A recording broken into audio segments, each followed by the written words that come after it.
Ассалаумағалейкум, армысыздар. СТВ Channel Әмбебап YouTube арнасының тұрақты көрермендері. Бүгін 14 желтоқсан 2022 жыл.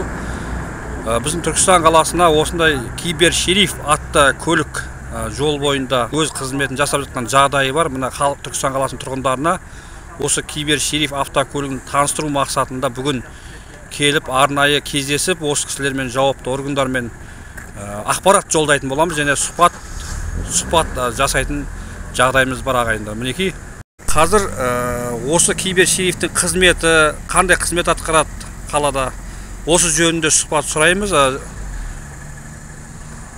Сіз ол жауапты.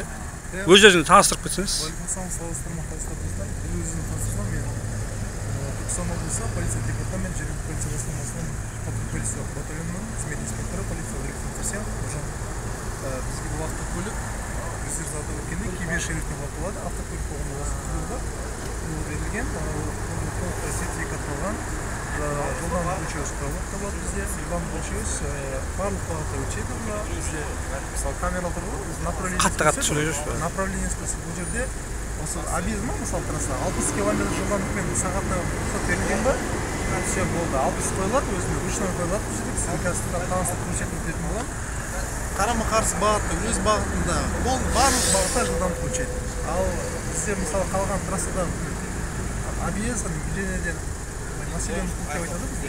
Елді мекен емес жерлерде 110 км рұқсат берілген. Уже 120 км артық осы құрылғы өзі түсіріп, өзі бізде ера базасы сол жерге жүктейтін болады. Бұл жаңа алдынан да артынан да түсіре береді, Бізге сізге іздеудегі автокөліктерді оны да көрсетеді. Бұл жерде база данный өзі, например, қараңыз. Мысалы, біз қазір автокөлік жылдамдық асырып жатқан көлік түсіреді ғой.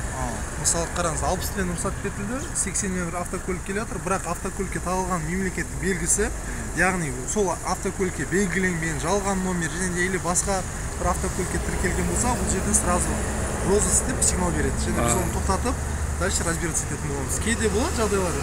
Например, бізде автокөліктер мысалы цифрлар дұрыс өшіп кетеді, номерлері или басқаша сондай оқиды, сол кезде тоқтатамыз сразу автокөлікті. Сосын бізде әкімшілік полиция басқармасына хабар беріп, сол автокөліктің өзінің иесі кім, сол адамның атына айыппұлды бағыттайтын болады.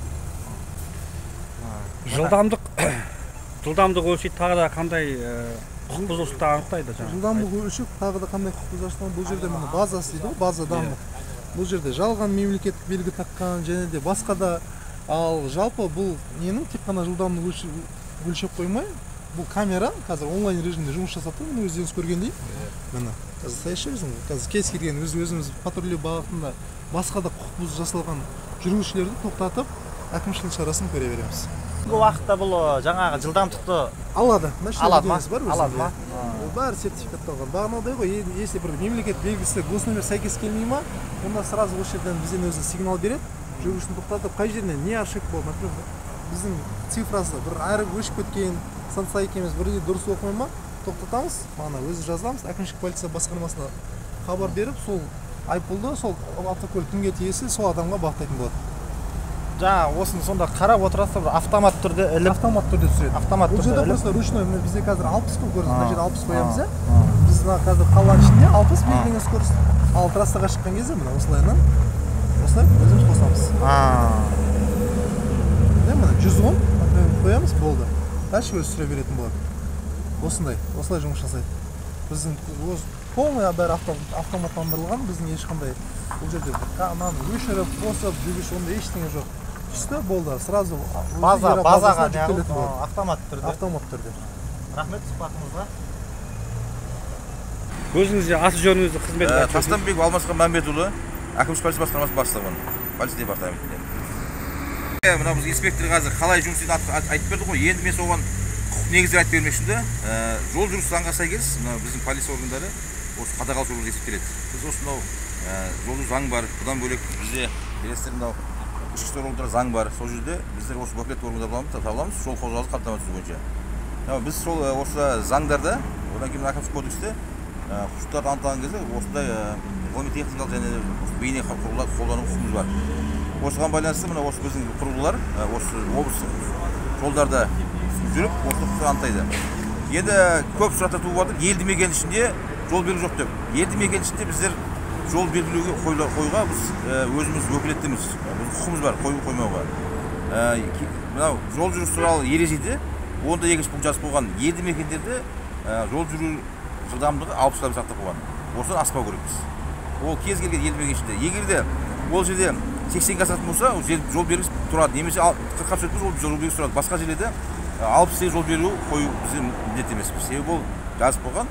Мынау ақ фонды елді мекен кірген кезде кез келген жерде 60-тан асырмау керек.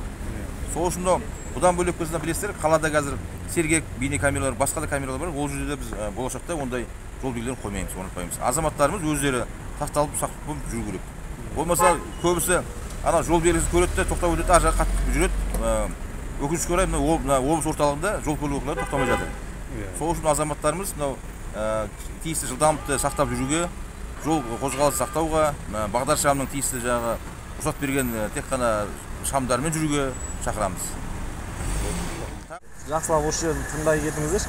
Баяғыдай радар сияқты артыңыздан қуып келіп тоқтату жоқ қазір. Сіздер қанша жылдамдықпен кетіп баратсыздар, сол жылдамдықты айыппұл салынады. Сол жайында айта кетіңізші.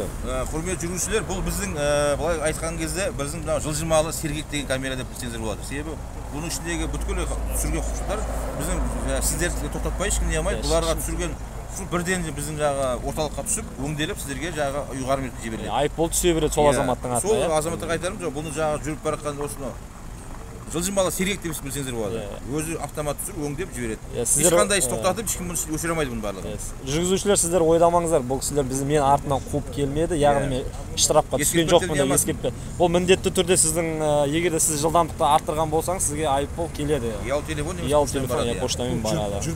Бұл өз тұрсын, тұрмасын, жүріп баратсын, сіз уже жылдамдықты асырсаңыз, сіздер мысалы айыппұл арқалайсыздар деген сөз уже. Бұл да сол айыппұлы бір аптаның ішінде жарты бағасы ғой негізі? Иә, тура осында жарты бағасы, иә.